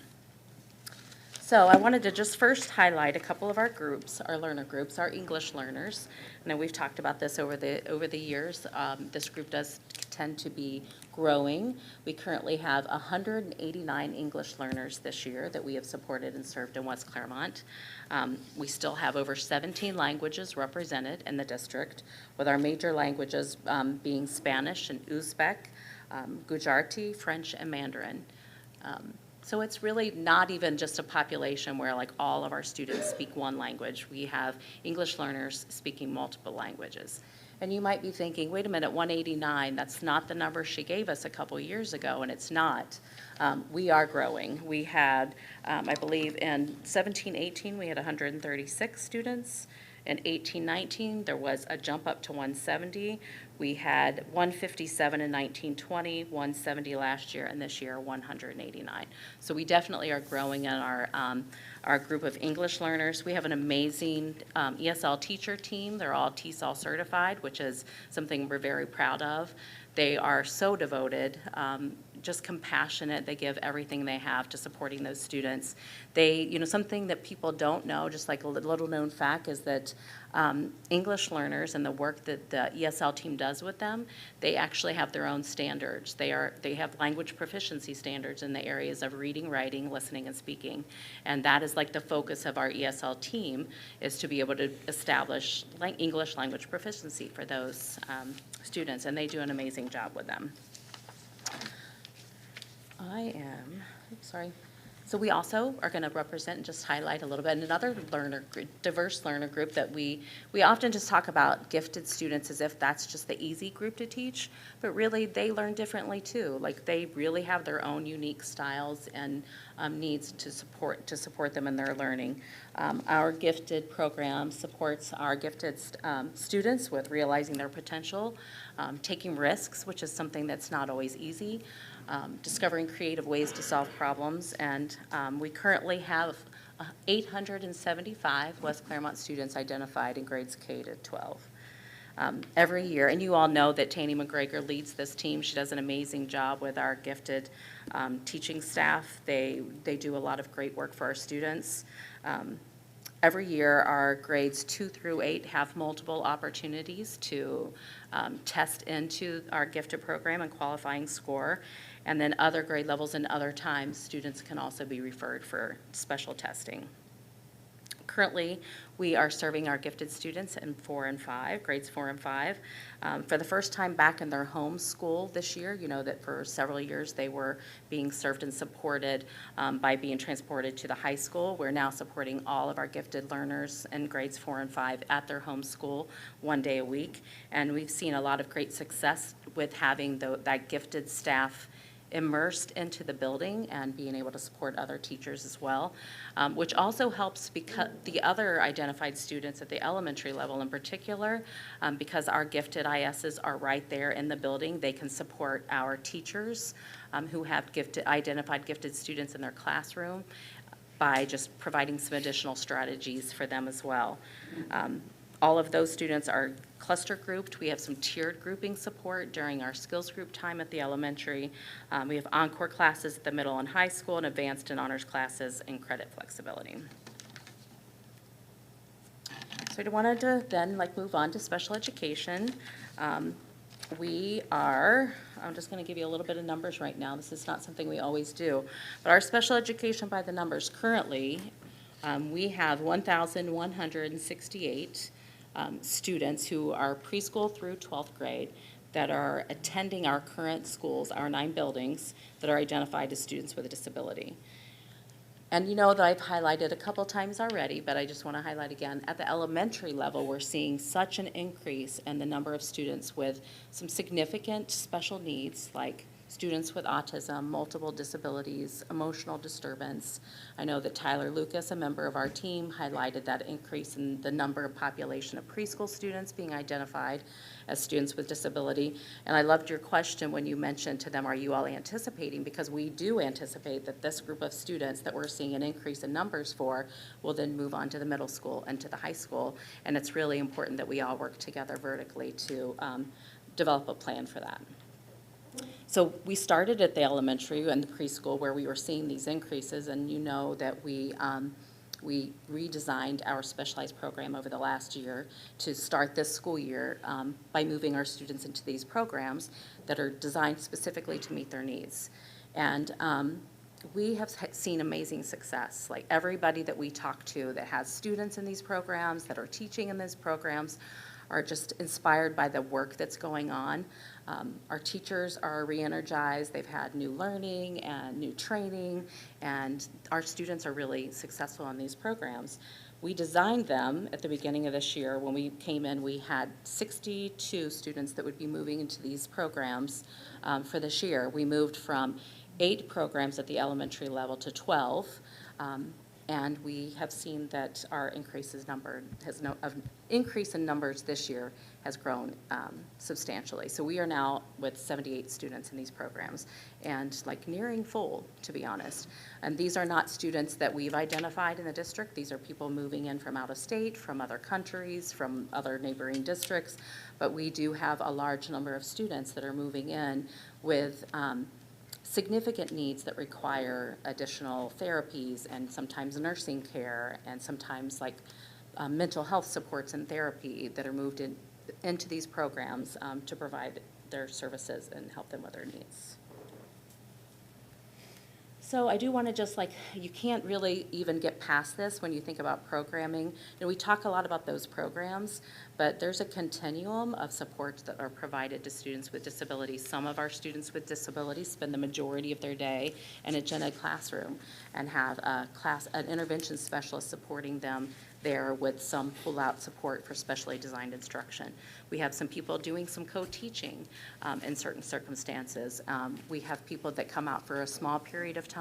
There are students in our district that are in some of our specialized programs, and students in our district that are even placed in other organizations and schools.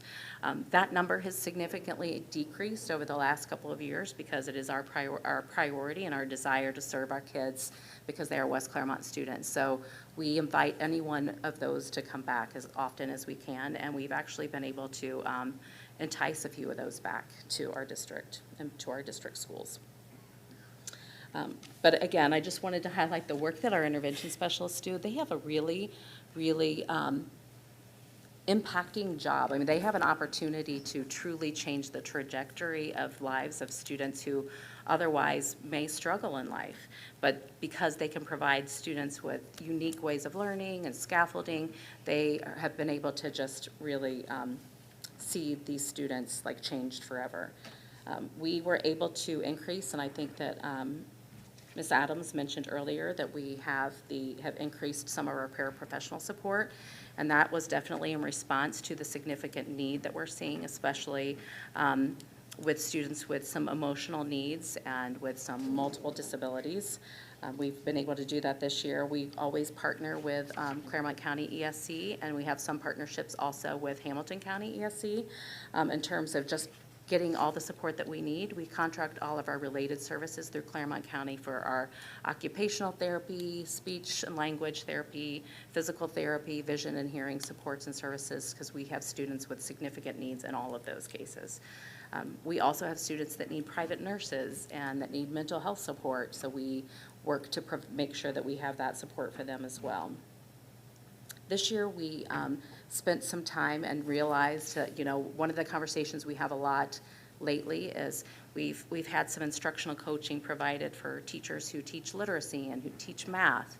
And we realized that intervention specialists need that support as well. So we've used some of our contracted time with the county to provide some special education coaching for some of our teachers who are working with students with some behavioral needs that they really feel like that they just need some additional support for and problem solving. And we're seeing some success with that model as well.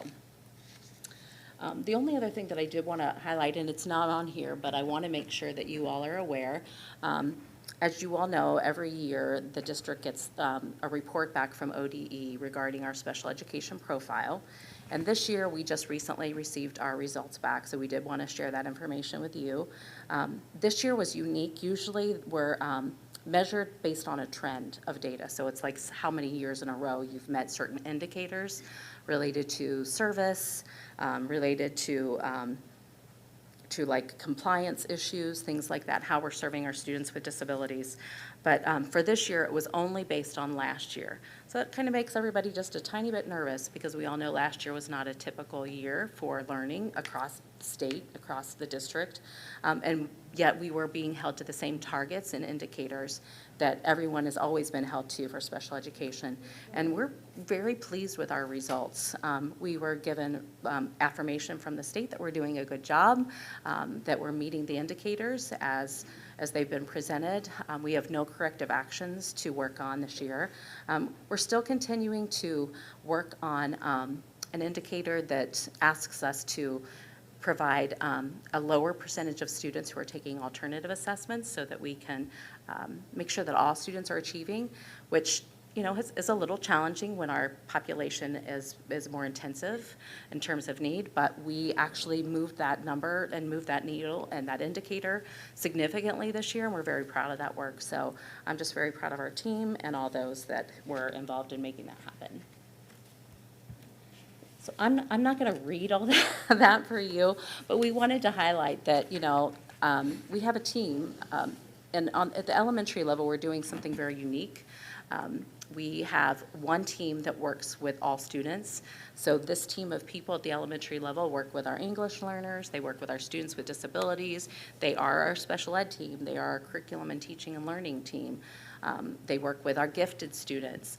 So Cheryl Turner and Elaine Giorgio, our assistant directors of teaching and learning, do an amazing job with that work. Tyler, as you all got to meet, I think was at last board meeting, is a supervisor of special education and does fabulous work with our preschool. And then, of course, Taney McGregor being our coordinator of gifted K-12, but because our service is primarily at the elementary level, we include her as part of our team as well. So I just wanted to share and highlight the work that they're doing because we're also proud of all their work, and I believe that Megan wants to share a little bit as well about the middle school. That's great. Thank you. First, want to thank Jake for already highlighting the incredible value that our case managers are bringing at the high school, and I want to reiterate that that's happening at the middle school as well. And so I want to just elevate the voices of the people who are closest to the work, who continue to inspire me every day. I'm going to start with our case managers, Maddie Malee at the middle school. And I asked her, what do you love about this job and the impact that you're making? And she says, this year I'm working to ensure intervention specialists feel supported by being present in and around classrooms to answer questions, solve problems, and lead their example. I'm working to make an impact on the best practice in the classroom when implementing and writing IEPs as well. When I support teachers, it allows our hardworking teachers to better support our students. And then in the voice of Tracy Collins at the high school, I'm excited to continue learning and growing. I'm also super excited about supporting the growth and development of our receptive and flexible staff.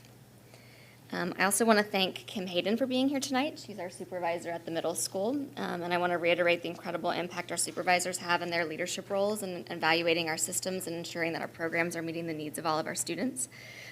Kim says, I love working with teams to support the growth and development of students. I also love earning the trust of families as we work to meet the needs of all students. And that trust piece is so critical, and she does an incredible job with that. And then Scott Horstmeyer, what I love about my job is seeing how we continue to improve our services in ways that positively impact students. So you can hear we're just all about kids and meeting the needs of all kids. So I want to just bring us to a close with some hope for the future and overcoming challenges. As you heard from Amy, we continue to grow, and we're deeply committed to serving every student every day in every way. And so we need to take a careful look at our systems and programs, which we'll be doing, we've already been doing that and we'll continue to do so with a team of professionals this summer as well. And we need to examine our staffing and our facilities because our needs continue to grow here. I also just wanted to say how lucky are we to do work that matters every day and that matters so deeply every day. And there's a David White quote that I want to share with you. He says, the antidote to exhaustion is not necessarily rest. The antidote to exhaustion is wholeheartedness. And what I want to share with you today is how deeply committed we are to bring our whole hearts and our can-do spirit to this work to ensure that we're meeting the needs of all kids. Thank you. Questions? There's no action tonight. It is impressive, and that's what I would say as part of my comments. There's a leadership expert, Patrick Lencioni, who has a book that's called, it's about leaders who are hungry, humble, and smart. And if you think about those three words, it certainly describes what you were seeing here today.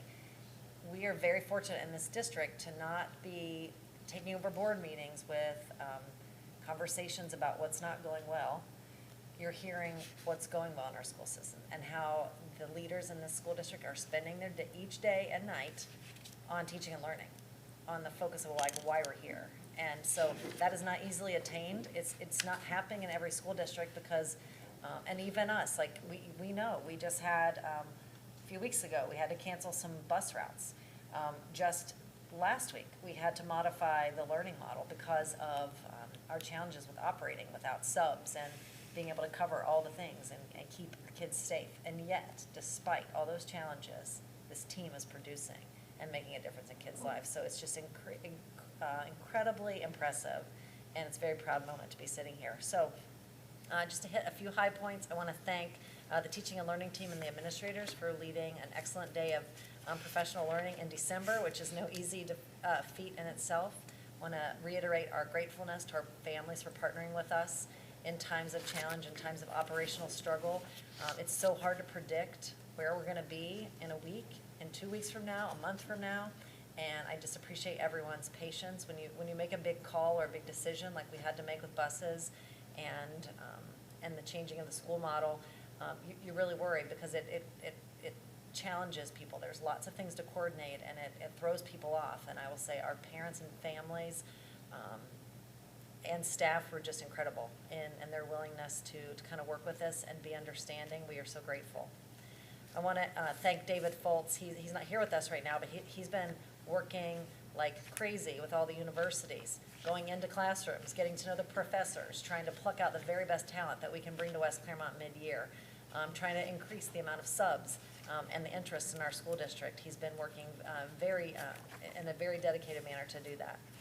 And finally, I want to thank the board on behalf of all of our staff. You guys offered a nice little fruit basket for the holidays to help us kind of, make it have a strong finish, and we appreciate that care and concern that you have for us and for your generosity. And finally, I just want to say thank you to Dave Schaff. I know we're going to be celebrating you later, but this is kind of my chance to talk. You have certainly been a very dedicated board member who's invested hours upon hours upon hours, asking questions, spending time learning and wrestling with all the concepts that we're dealing with. And you truly leave a strong legacy here of the difficult decisions that you've been a part of that have really opened up doors for students and families in the school district. So thank you for your service and your support. Thank you. And that's it. All right. Moving on to treasurer's business. Mr. Romano. All right. I have under item 12.01, from time to time, as we do, we file complaints with the Board of Revision on property valuations. We're able to do a settlement outside of that. And so item 12.01 is a request for authorization for the superintendent treasurer to negotiate and settle property value complaint that has been filed. I so recommend that. You've heard the recommendation of the treasurer. Do we have a motion? So moved. Mrs. Delaney, in a second? Second. Mr. Rudy. Discussion? Roll call? Mrs. Delaney? Yes. Mr. Rudy? Yes. Mr. Schaff? Yes. Mr. Chumley? Yes. Mrs. Brinkman? Yes. 5 yes. Motion approved. The second item I have is item 12.02. It's regarding the Union Township TIF. The history here, this TIF was repealed a while back. It is bringing this one back forward again. We did go through with our bond counsel and with our financial advisors to do the calculation. What this resolution is doing is approving this TIF agreement, which is really a replacement of what was done previously, one that was repealed. We did meet with the township, he's going to be the acting administrator up front, bond counsel and myself, Superintendent Adams. We had a meeting this afternoon just as part of our due diligence to make sure that we all have a common understanding of what's to take place with it. To do that, so what the resolution in essence does is by approving it is allow them to go ahead and get started. They would have 45 days to do that, but we're advancing that by going through this resolution. So the recommendation to approve the resolution approving the granting of a tax increment financing exemption, item 12.02, so recommended. You've heard the recommendation of the treasurer. Do we have a motion? So moved. Mr. Schaff, in a second? Second. Mr. Chumley. Discussion? Roll call? Mr. Schaff? Yes. Mr. Chumley? Yes. Mrs. Brinkman? Yes. Mr. Rudy? Yes. Mrs. Delaney? Yes. That's 5 yes. Motion approved. And just for my little kind of fiscal minute, what I want to do is just make sure that we place in front of the board a little discussion on where our finances are. I'm not going to go through this whole PowerPoint presentation, but maybe just focus on this one sheet. A couple things with that. You'll recall that what we do every month is compare our general fund operating revenue expenses to the 5-year forecast that we do. That forecast is done twice a year. So during July through October, we make that comparison to the May forecast that we did. As you'll recall, the board adopted and approved a five-year forecast, an updated one, in November. And so with this comparison, we're looking at what our current state is against that five-year forecast that you adopted in November. One of the things that I just want to note with this, if you look at November and December on the revenue side and what's going on, our revenues are not received equally. We have a high tax period in July and August, and then October, November, December, there are no tax advances or distributions to us. So if you look at the November revenue, it is just a little bit over $2 million, almost $2.5 million. On the other side, on our expenditure side, it is a little bit more even. We spend a little bit under under $7 million a month. That is pretty consistent throughout the year. We are looking forward to our tax advance in January and February. One of the notes that I did give the board, we do keep in contact with the county auditor's office. We were concerned that there may be a delay in the bills going out this year, but it sounds like they are on track with that. You will recall that last year we did a short-term tax anticipation note because of that cash flow. We do not expect that we will have to do that this year, so I think things are going well with that. But everything is on track in comparison to the five-year forecast that we did adopt in November. I don't know if there's any questions on that. The finances for November. I would like to, and since it's my opportunity too, to thank Mr. Schaff for his work. I did not have the long term that everybody else had with you. I can tell you after spending multiple decades with different boards of education, I have a fond appreciation of your interactions with the superintendent and myself and these administrators. Your perspective as a board member is right on target. Over the years, I've seen some board members working in the business versus working on the business. You clearly, by the questions you asked, the team today, you're working on the business. You have the ability to look backwards and not to stay in yesterworld, but to learn from that to move forward. You've got the ability to do the assessment of, what our current realities are. I didn't count it, but I bet there was a couple questions you asked Mr. Gephardt's staff, and I think you used the word plan about 8 times, okay? So your ability to look to the future, not just to paint what it should be, but to help us chart the course of where we need to be and how to get there, is telling of your role as a board member.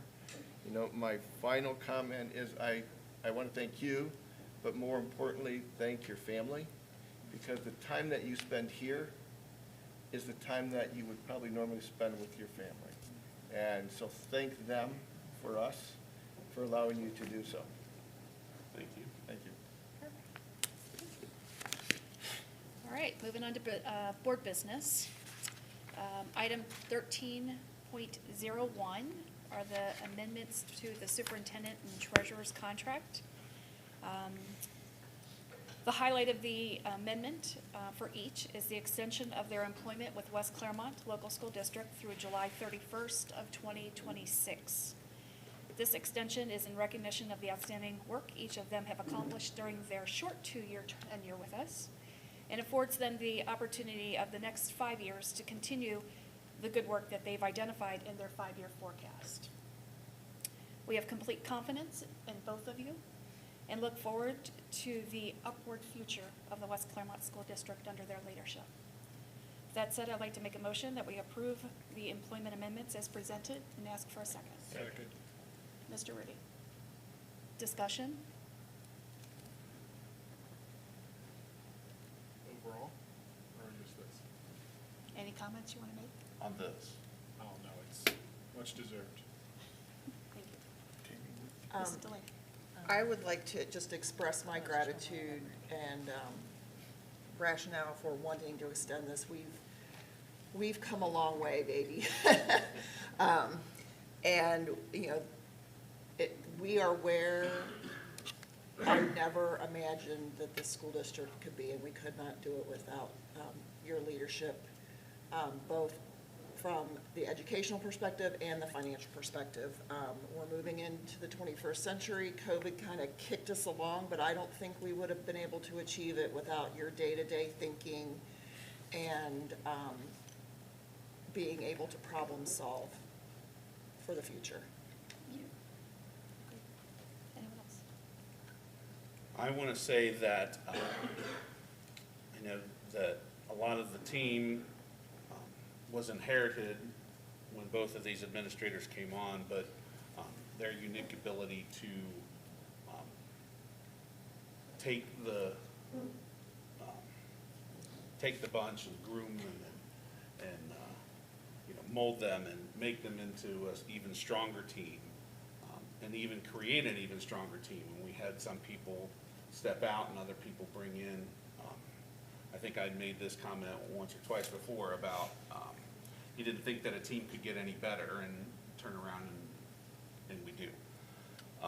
We've also mentioned, I think we even mentioned tonight about, with teacher shortages, and I think it's just as much of a shortage as far as administrators, whether it's in the building or when it comes to superintendents and treasurers. So I think the fact that we extend these, because both of these individuals are in high demand. I mean, people want quality people, and I think it's great that we're taking these steps to ensure that we retain the people, that are quality people. I'd just like to thank you both for working toward our goal of serving all students. And I think you both do an excellent job at that. Thank you for it very much. And having a student in the district for the past 20 years, right? Not the same student. I don't know how it's possible. No, not the same student. Just wanted to clarify that. Thank you, Mr. Schaff, for that You're welcome. clarity. You're welcome. That would be 2 students. No, the transparency and communication in the direction that we're going could never be any clearer than it is now. Your communication to our staff, the communication to our community and our parents is unspeakable. I mean, you've done a fantastic job of bringing it around. There's nobody in our community that can say that they don't know what's going on, because you have overcommitted in many areas, and we appreciate that above everything else. So thank you. All right, I think we need a roll call. Okay, Mr. Chumley, Yes. Mr. Rudy, Yes. Mr. Schaff, Yes? Mrs. Delaney, Yes. Mrs. Brinkman. Yes, 5 yes. motion approved. Thank you. Okay. Moving on to 13.02, the organizational meeting and select President Pro Tem. Mrs. Adams interviewed each of the 4 returning board members and spoke to the incoming board member, and found that January the 6th at 7 p.m. works best for all of us. By state statute, we have to have that organizational meeting within the first 10 days of the new calendar year. We also need to appoint a president pro tem for the board to conduct the meeting, and I'd like to suggest that we nominate Mr. Rudy. So I'd like to put a motion on the floor that says that we approve January 6th as our operational meeting at 7 p.m., and that Mr. Rudy is the president pro tem of the meeting, and ask for a second. Second. Mr. Chumley. Any discussion? Roll call? Mrs. Brinkman, Yes. Mr. Chumley, Yes. Mr. Rudy, Yes. Mr. Schaff, Yes. Mrs. Delaney. Yes. 5 yes. Motion approved. Thank you. 1303 has the board retreat schedule. We decided that we are going to do a board retreat on January the 8th from 8 a.m. to 1 p.m. And Mrs. Adams and Mr. Romano will put together a nice, robust agenda. It'll be a refresher for some of us on the board. It'll be a new informational session for the incoming board member. And we'll continue the good work that we plan to do for you guys. Do we need to vote on that day? No. Okay. Citizen Advisory Committee report. Is that Michelle? I will defer I wasn't there either. I can help you both, how's that? Mrs. Adams will Okay. help us. So that night, we had, the middle school team came and shared the athletic kind of impact, talking through the amount of athletics, or athletes that we have at the middle school. We looked at the amount of extracurriculars we had, and we talked about impacts that could be in play for them if there was an adjustment to the schedule. So as you can imagine, we talked about things even from like snacks after school to supervision to are there other school districts doing this? And so what we did learn is that within our athletic conference, there are other schools looking at considering their change of start time too as well. I don't know exactly who they are, but that was brought up that night.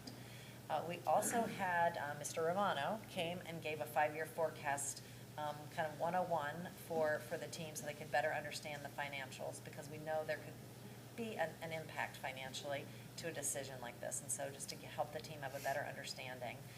And then our consultant was able to bring forward data that really looked at start times across all the school districts that the Ohio Department of Education says that we compare to, and all of the school districts in the ECC.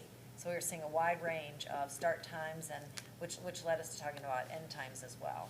And so he also reviewed the staff survey that was done, and I have to give a lot of credit to our middle school staff, everything they have going on there.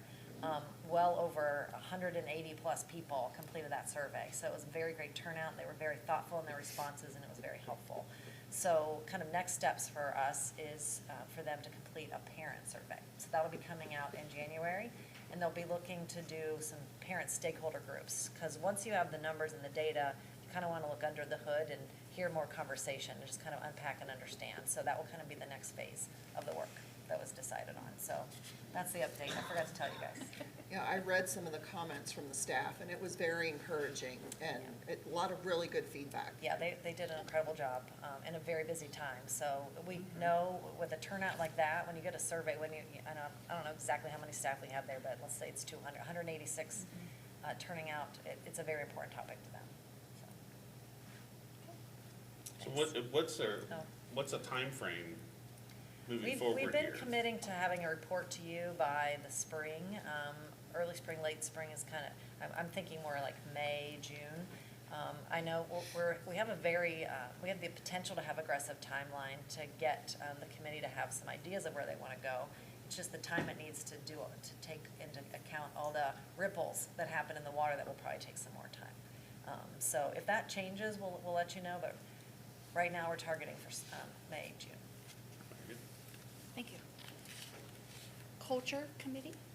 I don't think we've met since the last time. Not since we haven't. Education Committee? Mr. Rudy? 2 weeks ago. Sorry, it's all fading. It's all oblivion. And I was not there, I was there in the beginning. You were. And I had to leave.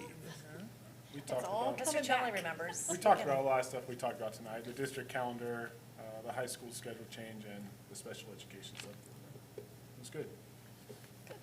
Thank you. Family and Community Engagement? Mr. Haven't done it. Finance and Advocacy? We did not meet this. I'm sad. Operation Committee? We haven't met this month. Okay, canceled.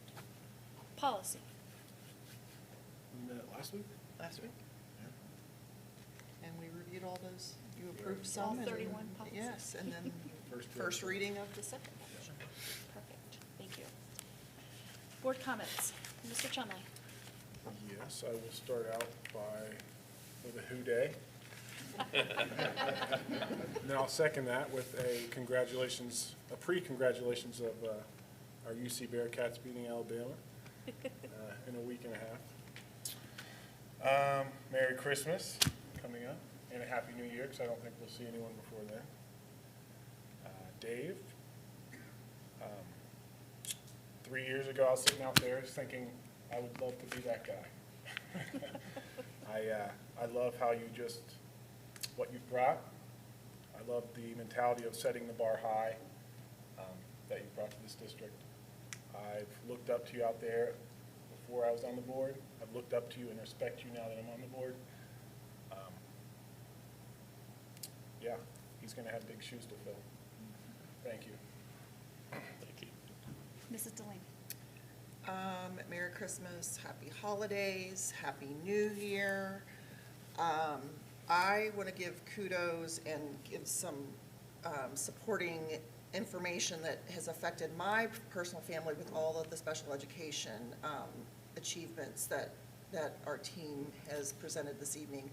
I have a family member that is at one of our elementary schools who is a special needs student, and the progress that the student has made has far surpassed anything that the parents were told they would be able to achieve at this point in their life. So thank you.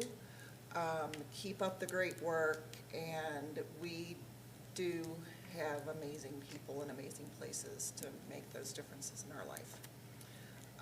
Thank you to our students, our staff, our bus drivers, everyone, and most importantly, our parents and our community members for being flexible. As Mrs. Adams notated before, we have to make a decision on a dime, or she does, and we have to support her, and it's not always the best, but doing it with minimal abrasion and the phone lighting up and complaining, it makes things so much better. So we appreciate you for allowing she and her team to do their job. To our staff members that are retiring, wish you well, specifically Mr. Whitford. Both of my students, or my children had him, and he is an amazing resource that is going to be greatly missed by this district. His knowledge is phenomenal. And best wishes to Coach Ayers on his new endeavor at Williamsburg. He laid a groundwork here in our district 10 plus years ago, to raise our young men to become great leaders, great members of the community, and great people. So we look forward to his success. And Dave, enjoy your kiddos. Believe me, it goes by way too fast. And thank you for everything you've done for us. You've been an amazing role model to me, a great mentor, and I have loved spending my time on the finance committee meeting with you, because you prompt me to think about things that I'm not a money person, but I've learned. So thank you. Thank you. We're going to skip the honored guy for just a second. Mr. Rudy. Dave, I want to thank you for all you've done for the board. It's going to be really strange for me not having you here. I remember meeting you in 2013 at the Bagel Place. You've certainly contributed a lot. It made me think differently, since I'm not a money person either. It's just really going to be hard without you. Thank God for Facebook. I can keep up with your family. I just want to thank everybody for all their hard work. Wish you happy holidays and a happy new year. I'm already on break, and it's wonderful. My mental health has improved greatly. I'd like to give a shout out to Mr. Gephardt and his team, allowing the PTSO to put on the craft show the Saturday after Thanksgiving. It was a well-attended event. I'd like to specifically do a shout out to Mr. Davis, the head custodian at the building.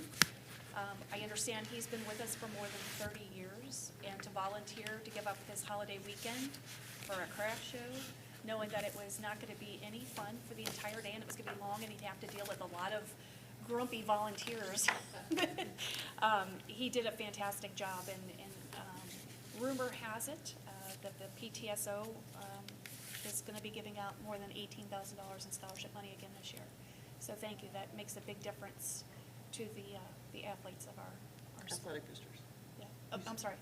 The PTSO, did I say PTSO? Yeah, Athletic boosters. My apologies. It's the same group of people on each side, helping each other. I apologize. Athletic boosters. Mr. Schaff, I'd like to say thank you. I first met you many years ago when West Clermont United was formed. It was a group of parents that was not happy with the way that the district was going. They were very vocal. They were in the front row every meeting, staring us down, making it very known that they demanded a higher quality of education and services for our students. And Mr. Schaff, you are among them. You have been the person that can either stand by and complain or get your name in the hat, get out there, make yourself available, and run for the board to make a difference. You have made a difference. We thank you for that. For those of you in the audience, at home and in person, Mr. Schaff is the one that goes the deepest on the dives. We always ask a lot of questions, but Dave takes it to a different level. And not to a different level of, aha, I got you, this is a bad idea. It's more of, let's dive into this to understand fully the impact of what you're trying to do, or the impact the financial has on the budget. For that, it's going to be hard to replace you. We thank you for that. I told you that last week. You've brought a lot to this board, and you're going to be hard to replace. So I'd like to thank you and present you with a little bit of a gift from the board, and say thank you for all that you've done for your years on the board. Thank you. Should I open it now?